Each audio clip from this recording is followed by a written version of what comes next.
Good morning बच्चों। आज शिक्षक दिवस के शुभ अवसर पर आप सबके लिए सप्रेम भेंट के रूप में ये वीडियो लेके आया हूँ। इस वीडियो में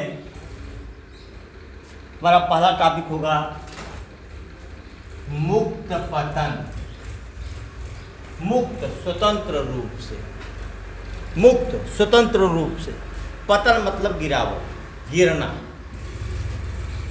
गिरना। तो मुक्त पतन क्या है?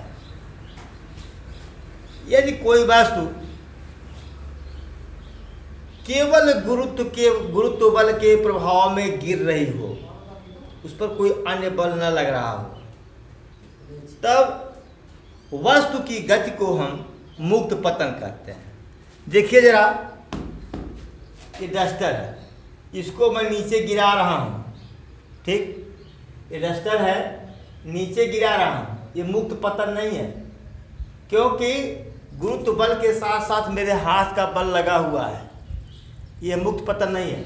अगर इसको हम यहाँ से छोड़ दें, गिर गया, देखो, तो केवल गुरुत्व बल के प्रभाव में गिरा। फिर से देखिए, यहाँ से हमने छोड़ दिया, गिर गया। यह केवल गुरुत्व बल के प्रभाव में गिर रहा है।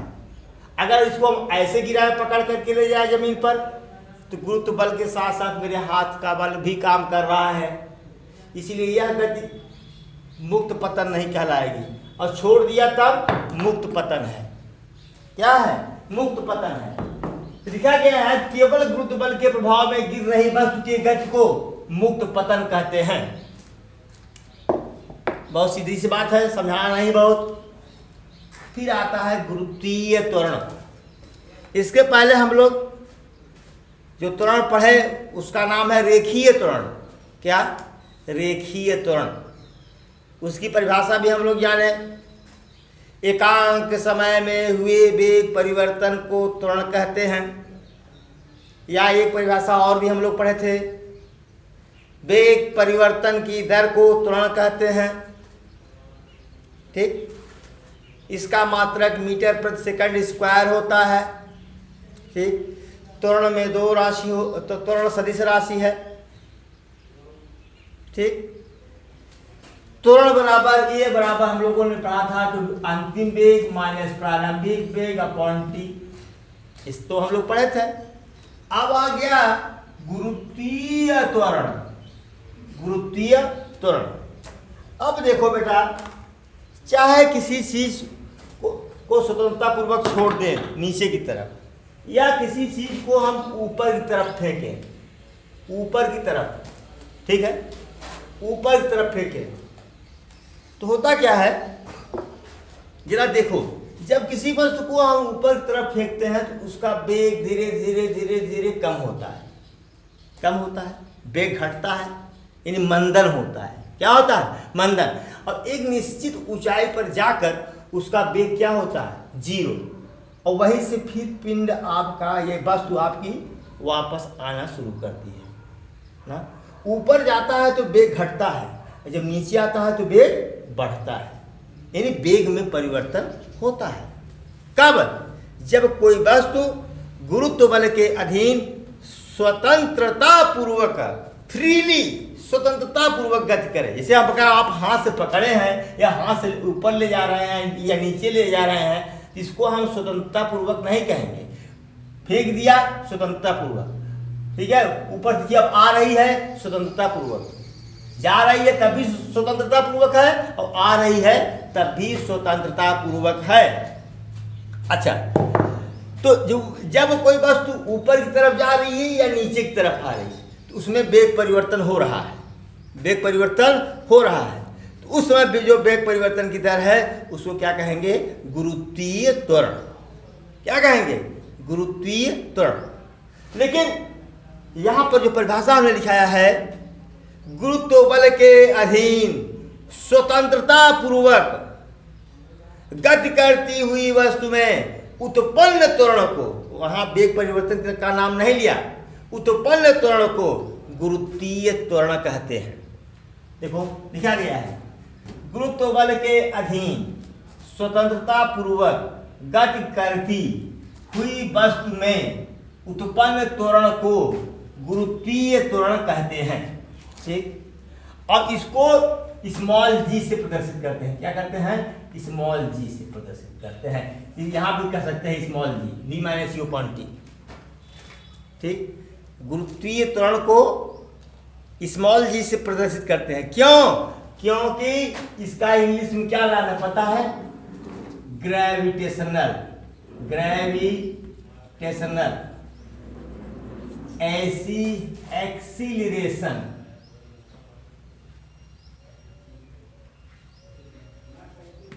ठीक है, इसीलिए इसको जी से रिप्रेजेंट करते हैं। ठीक है, और ध्यान दीजिए कि समुद्र के तल पर स्मॉल जी यानी गुरुत्वीय त्वरण का मान 9.81 मीटर प्रति सेकंड स्क्वायर होता है या 981 सेंटीमीटर प्रति सेकंड स्क्वायर होता है। बेटा डिटेल में नहीं लिखवाया हूं। पृथ्वी के दोनों ध्रुवों पर, पृथ्वी दोनों ध्रुवों पर चपटी है, चपटी है। तो जहाँ चपटी है वहाँ पृथ्वी की त्रिज्या कम है और गुरुत्वीय त्वरण का मान अधिकतम है। कहाँ? ध्रुवों पर। दोनों पृथ्वी के दोनों ध्रुवों पर जी का मान अधिकतम है।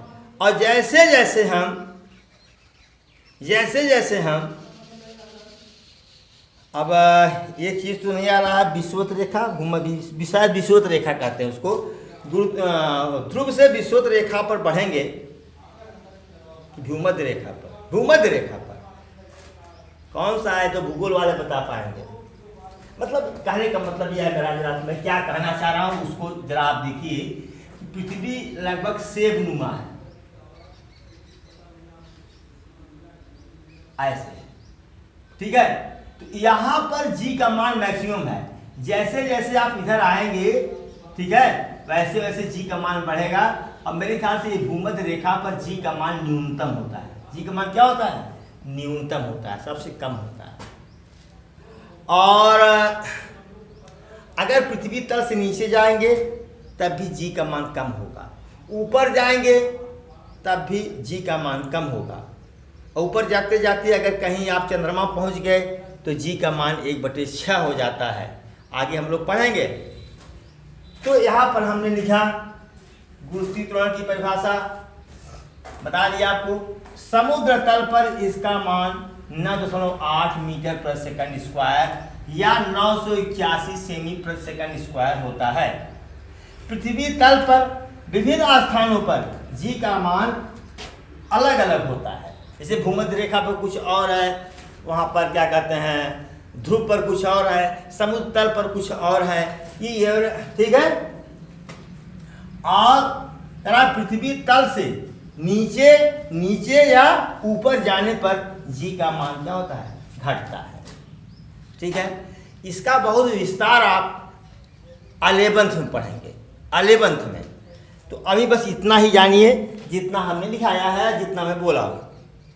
आप इसको नोट कर लें।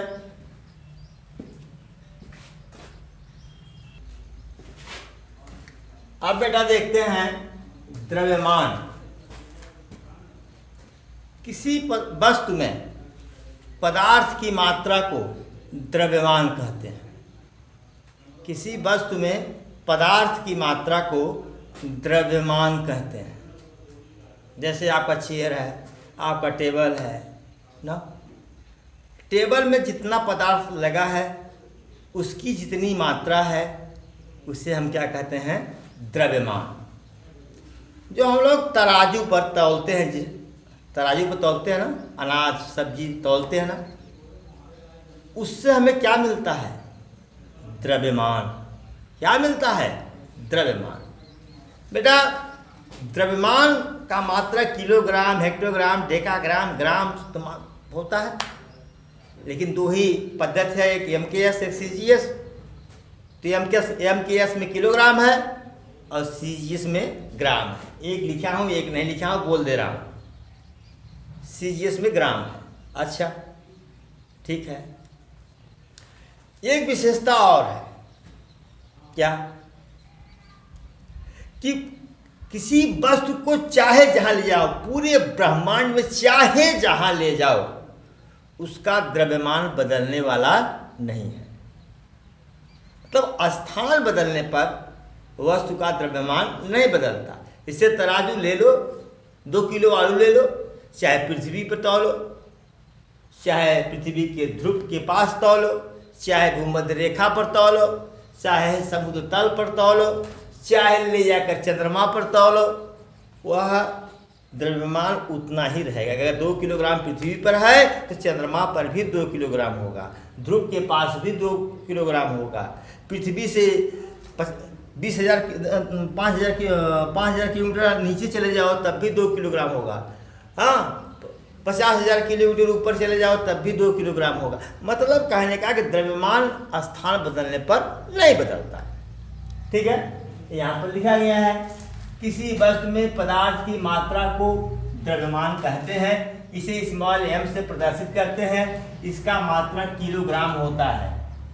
इसको बढ़ा के लिख सकते हैं आप कि MKS पद्धति में किलोग्राम तथा CGS पद्धति में ग्राम होता है। ठीक है, स्थान बदलने पर द्रव्यमान का मान नहीं बदलता, लिख दिया। अब आया भार। भार आया बेटा, तो आपको पता है, इसके पहले हम बताए थे, जब गुरुत्वाकर्षण बल, गुरुत्वाकर्षण, गुरुत्व बल, 3 चीज बताया गया था, लिखवा गया था। गुरुत्व बल की क्या परिभाषा है? जिस बल से पृथ्वी किसी वस्तु को अपने केंद्र की तरफ आकर्षित करती है उसे गुरुत्व बल, और ब्रैकेट में लिखवा दिया था भार। क्या लिखवा दिया था? भार। देख लीजिएगा, लिखवाया गया है, भार कहते हैं। अब यहाँ भार आ गया, फिर वही चीज लिखवाया, जिस बल से पृथ्वी किसी वस्तु को अपने केंद्र की तरफ आकर्षित करती है उसे वस्तु का भार, कोष्ठक फिर लिख दिया, गुरुत्व बल कहते हैं। ठीक, अब बताओ बल बराबर क्या होता है? न्यूटन का विषय द्वितीय नियम से F बराबर m में, F बराबर ma होता है। ठीक, तो गुरुत्व बल बराबर क्या होगा? a की जगह क्या हो जाएगा? g, mg। क्या हो गया? F बराबर m में, रेखीय त्वरण में, न्यूटन का विषय द्वितीय नियम से F बराबर m में। और यहाँ गुरुत्व बल क्या हो जाएगा? इसी फार्मूले के हिसाब से a की जगह पर क्या हो जाएगा? g, या बराबर mg, या भार बराबर क्या हो गया? mg, या w बराबर mg। ठीक है, इसका मात्रक किग्रा मीटर पर सेकंड स्क्वायर या न्यूटन होता है। किसमें? MKS पद्धति में। लेकिन CGS पद्धति ये होता है किसमें? MKS पद्धति में। और CGS पद्धति में क्या होगा? ग्राम सेमी प्रति सेकंड स्क्वायर या डाइन। बच्चियां हंस रही होंगी, हंसो मत। डाइन वैज्ञानिक का नाम है। जिस बात को तुम लोग हंसते हो उसको डायन बोलते हैं, डायन, डायन। ठीक है, इसलिए इसमें हंसने की कोई बात नहीं है। डायन और डाइन में अंतर है। डायन और जो साइंटिस्ट, एक वैज्ञानिक का नाम है, उनके सम्मान में ये रखा गया है। ग्राम सेमी प्रति सेकंड स्क्वायर जगह पर डाइन रख दिया गया। ठीक है, पुराना मात्रक यही था। इनके डाइन के मरने के बाद इनके सम्मान में ग्राम सेमी प्रति सेकंड स्क्वायर को डाइन कह दिया गया है। ठीक है, तो भार बराबर क्या होता है? mg, इसका मात्रक किग्रा मीटर पर सेकंड स्क्वायर, प्रति सेकंड स्क्वायर या न्यूटन होता है। इसमें MKS पद्धति में। और CGS पद्धति में ग्राम सेमी प्रति सेकंड स्क्वायर या डाइन होता है। ठीक बेटा, इसको आप नोट कर लें प्लीज।